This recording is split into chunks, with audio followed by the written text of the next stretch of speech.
সুপ্রিয় দর্শক, VOD Bangla news ন্যারেটিভে আপনাদের সবাইকে স্বাগত জানাচ্ছি। আমি মঞ্জুর মিলন। আপনারা জানেন যে সমসাময়িক নানা ইস্যু নিয়ে আমরা এই আয়োজন করে থাকি। আমাদের এই আয়োজনে আজকে আমাদের সাথে যুক্ত হয়েছেন বিএনপির প্রান্তিক ও জনশক্তি বিষয়ক সহ সম্পাদক অপর্ণা রায় দাস। অপর্ণা রায় দাস, আপনাকে ভিওডি বাংলার স্টুডিওতে স্বাগত জানাচ্ছি।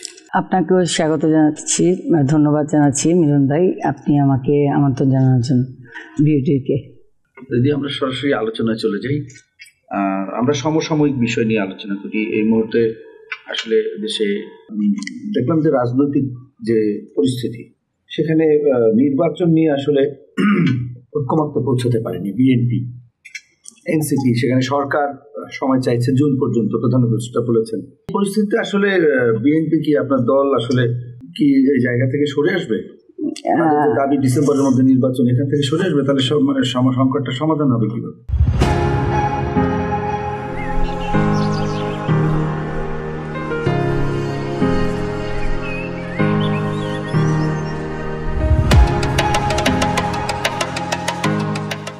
না না, এই জায়গা থেকে যেহেতু আমাদের লিডারের সিদ্ধান্ত, আমাদের লিডারের ভারপ্রাপ্ত চেয়ারম্যান জনাব তারেক রহমান যেই সিদ্ধান্ত নেবে আমরা তার সাথে একমত হয়েই থাকবো। ডিসেম্বরে হলে আমাদের সবার জন্যই কিন্তু ভালো, কারণ বাচ্চাদের দেখা যায় এক্সাম থাকে, স্কুল কলেজ বন্ধ থাকে ডিসেম্বরটা বাংলাদেশের জন্য, এটা খুবই ভালো। তখন নির্বাচনের কাজ করতেও কিন্তু সুবিধা হয়। আর ডিসেম্বরে হলে অসুবিধাটা কোথায় সরকারের? তারা তো কিন্তু সংস্কারের জন্য অনেকটা সময় পেয়ে গেছে। এখন যদি একটা নির্বাচিত সরকার আসে, তাহলে দেশের কিন্তু অনেক শান্তি ফিরে পাবে। আপনি গণতন্ত্র পুরোপুরি আমরা পুনরুদ্ধার কিন্তু এখনো করতে পারছি বলে মনে হচ্ছে না। তার কারণ দেখেছেন রিসেন্ট কিছু ঘটনা ঘটছে বিভিন্ন জায়গায়, আমি নিজেই সেসব তদন্তে বের হয়ে যাচ্ছি। তাই এইসব থেকে মুক্ত হতে হলে তো আমাদের যত তাড়াতাড়ি সম্ভব নির্বাচনের প্রয়োজন। ঠিক আছে, কিন্তু সরকার তো সেই বিষয়টি এখনো তাদের অবস্থানে অনড় রয়েছে। তারা কিন্তু এখন পর্যন্ত জানায়নি যে নির্বাচন পিছিয়ে আনা হবে। তারা এখনো বলছে যে সংস্কারের যে প্রক্রিয়া সেটি শেষ করতে জুন নাগাদ তাদের সময় লাগবে। সেক্ষেত্রে এনসিপি বারবার বলছে, নতুন রাজনৈতিক দল ছাত্র উপদেষ্টা নাহিদ ইসলামের নেতৃত্বে, নাহিদ ইসলাম, হাসনাত এবং সাজিসের নেতৃত্বে যে রাজনৈতিক দল গড়ে উঠেছে, সেই রাজনৈতিক দলের পক্ষ থেকে বারবার বলা হচ্ছে যে তারা জুলাই সনদ, অর্থাৎ এই সংস্কার প্রক্রিয়া শেষ না হওয়া পর্যন্ত তারা নির্বাচন চাচ্ছে না, তার পরবর্তীতে নির্বাচন চাচ্ছেন এই সংস্কার প্রক্রিয়া শেষ হওয়ার পরে। আবার তারা গণসংযোগও করছেন, পথসভা সহ বিভিন্ন কর্মকাণ্ড, রাজনৈতিক কর্মকাণ্ড চালিয়ে যাচ্ছেন। এই বিষয়টি আসলে বিএনপির অবস্থান কি, বা আপনারা কি মনে করেন? আসলে নাহিদ ওরা তো হাসনাত নাহিদ ওরা তো এই সরকারের সাথেই ছিল, তাই না? এই সরকার থেকে বের হয়ে নাহিদ নতুন দল গঠন করেছে। তারা তো এই সরকারের মতকে দিবে, প্রায়োরিটি দিবে বেশি। আর আমরা আমাদের দল এবং দেশের চিন্তা করি, কারণ আমরা আমাদের শহীদ প্রেসিডেন্ট জিয়া রহমান দেশের চিন্তা করেই কিন্তু স্বাধীনতার ঘোষণা দিয়েছিলেন, এবং এরপর আমাদের দেশনেত্রীও বারবার আপোষ করেনি, তিনিও দেশের কথাই চিন্তা করেছেন। এখন আমাদের ভারপ্রাপ্ত চেয়ারম্যান দেশের কথা চিন্তা করেই আমাদের ডিসেম্বরের মধ্যে নির্বাচনটা চাচ্ছেন আমাদের দলের থেকে।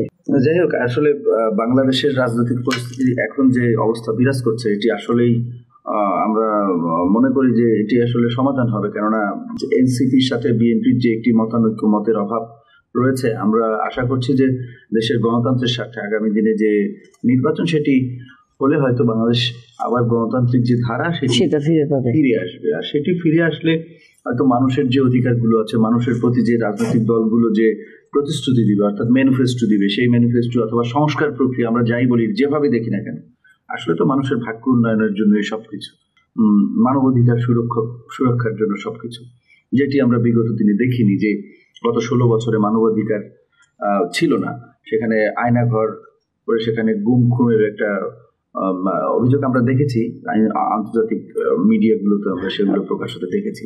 এইরকম একটা পরিস্থিতি থেকে বের হয়ে এসে দ্রুত একটা গণতান্ত্রিক পরিবেশে ফিরে আসবো, সেটাই তো আমাদের কাম্য। বর্তমান সরকার আশা করছে সেই পরিস্থিতি আসলে তৈরি করবে দ্রুত সম্ভব। আরেকটি বিষয় হচ্ছে যে বাংলাদেশে এখন আমরা দেখতে পাচ্ছি যে এই যে করিডোর নিয়ে একটা সরকারের সাথে একটা সরকারও স্পষ্ট করছে না। আবার জাতিসংঘের প্রতিনিধি বললো যে এটি আমাদের গোয়েন লুইস তিনি বললেন যে জাতিসংঘের প্রতিনিধি তিনি বললেন যে না, করিডোরের বিষয়ে এটি জাতিসংঘের সিদ্ধান্ত না, বা জাতিসংঘের বিষয়ে কিছু জানে না। তো এই বিষয়ে আপনার মত কি? অথচ সরকারও স্পষ্ট করছে না। সরকার অনেক কিছুই এড়িয়ে যাচ্ছে, যা বোঝা যাচ্ছে। কারণ তারা নির্বাচন নিয়ে মানে বারবার পিছানোর চিন্তা ভাবনা। তো এতে মানুষের মনে কিন্তু একটা আতঙ্ক বা সন্দেহ বিরাজ করছে। কারণ একটা 17 বছর যেই কথাটা আপনি বললেন, আয়নাঘরের মতো না, আয়নাঘরই ছিল। আপনি ভালো করেই জানেন যে আয়নাঘরে আমাদের কত মানুষ গুম হয়েছে, কত মানুষ খুন হয়েছে। এখনো যে আয়নাঘর নেই তা বলবো না। সরকার কি সবগুলো আয়নাঘর খুঁজে পেয়েছে? সেগুলো তো আমাদের কোনো রিপোর্ট দেয়নি আজ পর্যন্ত। আপনি জার্নালিস্ট হিসাবে এই বিষয়টা ভালো করে দেখবেন যে আমাদের আনাচে কানাচে কিন্তু আয়নাঘরের অভাব নেই। আমরা কিছু কিছু জানতে পেরেছি, এখনো আমাদের অনেক মানুষ ফিরে পায়নি। তো এগুলো নিয়ে সরকারের কোনো, আমি দেখছি না যে তারা এগুলো নিয়ে কোনো চিন্তা করছে, বা আমাদের এই যে জনগণের কথা তারা ভাবছে। তারা শুধু সংস্কারের কথা বলেই এড়িয়ে যাচ্ছে। এটা তো ঠিক না। করিডোরের বিষয়েও বলবো, এটা সরকার করবে, সরকার নির্বাচিত সরকার না, নির্বাচন জনগণের কাছে প্রতিশ্রুতিও দেয়নি। এই জন্যই তাদের উচিত যে তারা যেহেতু একটা দায়িত্ব নিয়েছে, আমাদের নির্বাচন আমাদের যাতে হয় শান্তিভাবে, আমরা যেন আমাদের ভোটের অধিকার ফিরে পাই, সেটা তাদের দায়িত্ব। সেই অধিকারটা ফিরিয়ে দেওয়া তাদেরও দায়িত্ব, তাই না? তাই সেই অধিকারের লড়াই আমরা এত বছর করেছি। আমরা 3 বার ভোট দিতে পারিনি। আমরা ভোট দিয়ে যদি একটা নির্বাচিত সরকার করতে পারি, সেই সরকার তো দায়বদ্ধ থাকবে আমাদের কাছে। ঠিক আছে, আপনারা বলছেন যে দায়বদ্ধ থাকবে। ধরুন অলমোস্ট সব রাজনৈতিক দলই মনে করে যে আগামী নির্বাচনে বিএনপি ক্ষমতায় আসবে। তো অলমোস্ট অন্যান্য রাজনৈতিক দলগুলো মনে করে। বাংলাদেশের সিচুয়েশনটা আসলে অনেকটাই এরকম। কিন্তু আমার কথা হলো যে আপনার দল যদি নির্বাচিত হয়, আসলে আপনারা এই যে পরিবর্তনের কথা বলেন, আদৌ এই পরিবর্তন আপনারা রাজনীতি করতে পারবেন কিনা, নাকি এই পরিবর্তনের যে বুলি এটা অধরাই থেকে যাবে? আসলে পরিবর্তনটা আমরা চাই, আমি বিশেষ করে চাই যে পরিবর্তনের দরকার আছে। 17 বছর আগে যেরকম আমাদের দেশটা ছিল, সেই রকম আমরা সুন্দর একটি দেশ চাই। এই গুম খুমের যেন কোনো ভয় না থাকে, এই লুটপাটের কোথাও যেতে না। বাস্তবায়নের চেষ্টা কিন্তু চালাচ্ছে আমাদের ভারপ্রাপ্ত চেয়ারম্যান। বারবার তার বক্তব্যের মাধ্যমে, মেসেজের মাধ্যমে আমাদের কর্মীদের পৌঁছে দিচ্ছে যে কেউ যেন কোনো এই ধরনের অন্যায় কাজগুলা না করে। কিন্তু এগুলা যারা শুনছে না, তারা তো আসলে আমি বলবো তারা আমাদের দলের কেউ ভালোবাসে না বা দেশকেও ভালোবাসে না। তারা যারা এই ধরনের কর্মে লিপ্ত থাকে তারা কিন্তু আসলেই ওই সন্ত্রাসী বলবো। কারণ তারা তো দেশের চিন্তা করছে না। আমরা কিন্তু দেশের চিন্তা করছি যে দেশের জনগণ শান্তিতে সব কিছু পালন করবে আমাদের দেশের জন্য।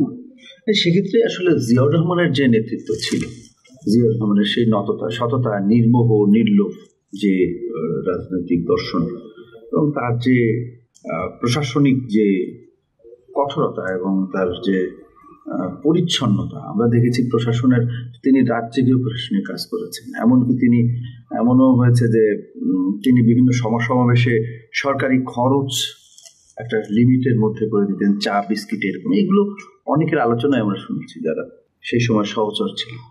তো এইরকম একটা সমাজ ব্যবস্থা পরিবর্তনের জন্য দরকার এইরকম একটা নেতৃত্ব, সেই রকম নেতৃত্ব কি আপনারা তৈরি করতে পারবেন? সেই রকম নেতৃত্ব কি আপনাদের হবে, কি মনে হয়?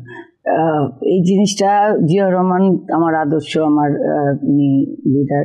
আমি জিয়াউর রহমানের সঙ্গ পেয়েছি এবং দেখেছি নিজের চোখে। তার এই যে দেশকে ভালোবেসে তিনি নিজে, মানে এই যে খাল খনন করতে যেও এক টুকরো রুটি খেয়ে যারা খাল খনন করতেন তাদের সাথে থাকতে, এই ধরনের তার যে নীতি ছিল, আদর্শ ছিল, সেটা যদি আমরা সবাই মাথায় রেখে কাজ করি তাহলে অবশ্যই আমরা পারবো। আমাদের ভারপ্রাপ্ত চেয়ারম্যান চেষ্টা চালিয়ে যাচ্ছেন যে এই আদর্শে যেন আমরা নিয়ে চলতে পারি। কিন্তু বললাম না, কিছু কিছু দুর্বৃত্তকারীদের কারণে সব জায়গায় বদনাম হয়। তো এই দুর্বৃত্তকারীরা কিন্তু এই 17 বছর, অনেকে বলছে যে 17 বছর তো আমরা নির্যাতিত হয়েছে, এখন আমাদের পাওয়ার দিন। এই চিন্তা করলে তো আমাদের দেশ শুধরাবে না, বা আমাদের দেশ সেই জিয়া রহমানের 19 দফা বাস্তবায়ন বা আমাদের ভারপ্রাপ্ত চেয়ারম্যানের 31 দফা বাস্তবায়ন আমরা করতে পারবো না। আমাদের সবসময় চিন্তা করতে হবে যে আমরা কোন দলে আছি। আমরা যে দলটা, শহীদ প্রেসিডেন্ট জিয়া রহমান মানে তার নির্লোভ, তার মানে দেশের প্রতি ভালোবাসা, তার অনেস্টির কারণে এই দলে কিন্তু আমি আমি আমার রাজনীতিতে আসা কিন্তু তাকে দেখি যে তিনি কতটুকু ভালো মানুষ ছিলেন, তাই না? সেটা যদি মাথায় রাখি, যারা প্রকৃত দলকে ভালোবাসে তারা অন্তত অন্যায় করবে না। ঠিক আছে, আপনাদের রাজনৈতিক আদর্শ আপনারা বাস্তবায়ন করবেন এবং পরিবর্তনের যে অঙ্গীকার দিচ্ছেন আপনারা সেটি পুরোপুরি বাস্তবায়ন না করতে পারলেও আপনাদের চেষ্টা অব্যাহত থাকবে। আপনার বক্তব্যের মাধ্যমে এই বিষয়টি স্পষ্ট হয়েছে। তবে আপনার দলের বিরুদ্ধে এখন বিভিন্ন জায়গায়, দেশের বিভিন্ন জায়গায় আপনার দলের বিরুদ্ধে অভিযোগ আছে, চাঁদাবাজি, দখল, এই বিষয়গুলো কি আপনারা কঠোর হস্তে দমন করতে পারছেন? এগুলো তো বললামই আমি কিছুক্ষণ আগে, যে ভারপ্রাপ্ত চেয়ারম্যান তার ভাষ্যতে মেসেজে সে বারবার এগুলো যাতে কেউ না করে, এই অন্যায়গুলো যাতে না করে সেটা মেসেজ পাঠাচ্ছে। যে করছে সে দলকে ভালোবেসে করছে না, বললামই তো আমি, সে দলকে ভালোবাসে না।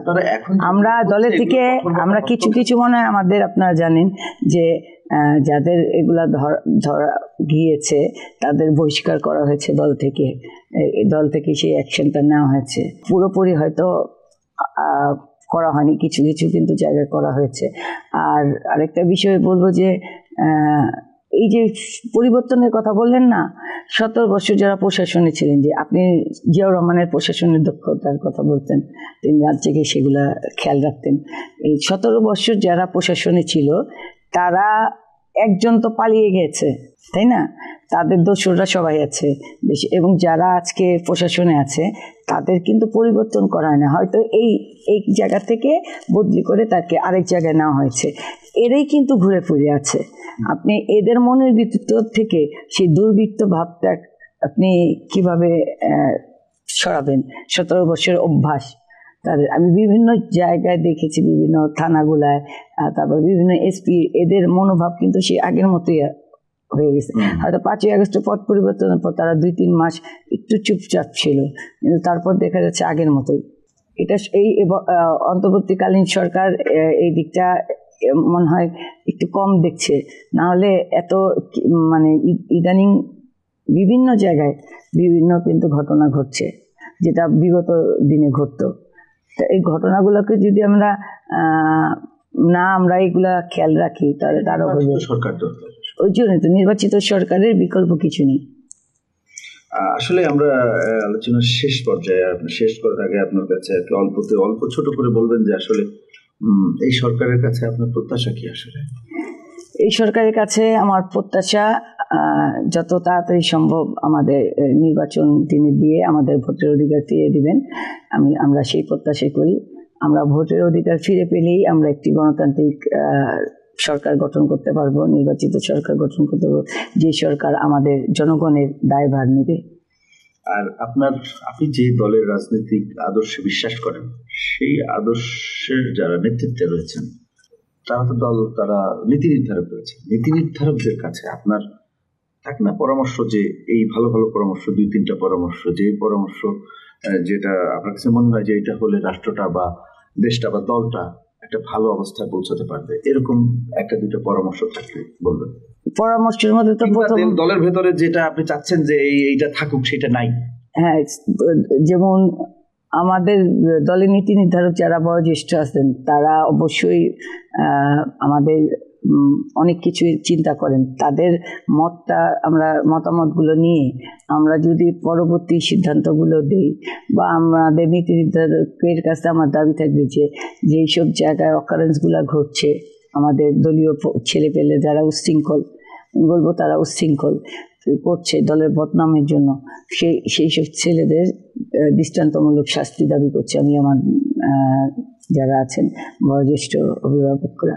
দেখুন, আমি আপনার কথায় সন্তুষ্ট হলাম। বিষয়টা হলো যে ভালো মন্দ থাকবে, একটি রাজনৈতিক দল, বড় একটি রাজনৈতিক দল, তার কিন্তু অনেক অসঙ্গতি থাকবে সমাজে। 100 জন মানুষ যদি একটা রাজনৈতিক দলের সাথে যুক্ত থাকে, 100 জন মানুষ নিশ্চয়ই তার যে রিপুর ভালো দিক আছে সেটির তাড়নায় সে চলবে না। অবশ্যই কখনো না কখনো কেউ না কেউ খারাপ রিপুর তাড়নায় চলে মানে ধাবিত হয়ে সেখানে খারাপ কাজ হতে পারে। কিন্তু খারাপকে খারাপ বলা, ভালোকে ভালো বলা, দিনকে দিন বলা, রাতকে রাত বলা, এই যে চর্চা, এটি থাকতে হবে। এটি যদি না থাকে তাহলে সমাজ থেকে আসলে যে এই যে সমাজের যে খারাপ দিকগুলো আছে এগুলো কিন্তু মাথা চাড়া দিয়ে ওঠার সম্ভাবনা থাকে। খারাপকে খারাপ বলতে হবে, এটাই হচ্ছে। কিন্তু হ্যাঁ, রিসেন্ট আপনার আমি অনেককে দেখিনি। এবং আরেকটা মজার ঘটনা যে আপনার এই যে আওয়ামী লীগে যারা পালাতে পারেনি, এদের থেকে অনেকে কেউ আমাদের ভিতরে ঢুকে পড়ার চেষ্টা করছে। তো এটা যেন না ঢুকতে পারে, আমি আমার অভিভাবকদের কাছে এই আহ্বান জানাচ্ছি যে এই ধরনের লোকরা যেন আমাদের ভিতরে ঢুকে আবার আমাদের দলটাকে কলুষিত না করতে পারে, তাদের বিরুদ্ধে একটা অ্যাকশন নেওয়ার আমি আহ্বান জানাচ্ছি আমার বয়োজ্যেষ্ঠদের কাছে, যারা নীতি নির্ধারক আছেন। ধন্যবাদ অপর্ণা, আপনাকেও ধন্যবাদ। আপনি আপনার মূল্যবান সময় আমাদেরকে দিয়ে আসলে দর্শকদের উদ্দেশ্যে অনেক গুরুত্বপূর্ণ আলোচনা করেছেন। সুপ্রিয় দর্শক, আমাদের আজকের আলোচনা এখানে শেষ করতে হচ্ছে। অন্য কোনো দিন, অন্য কোনো পর্বে, অন্য কোনো অতিথিকে নিয়ে আপনাদের সামনে আবার হাজির হব। সেই পর্যন্ত সবাই ভালো থাকুন, সুস্থ থাকুন, আর ভিওডি বাংলার সাথেই থাকুন। ধন্যবাদ।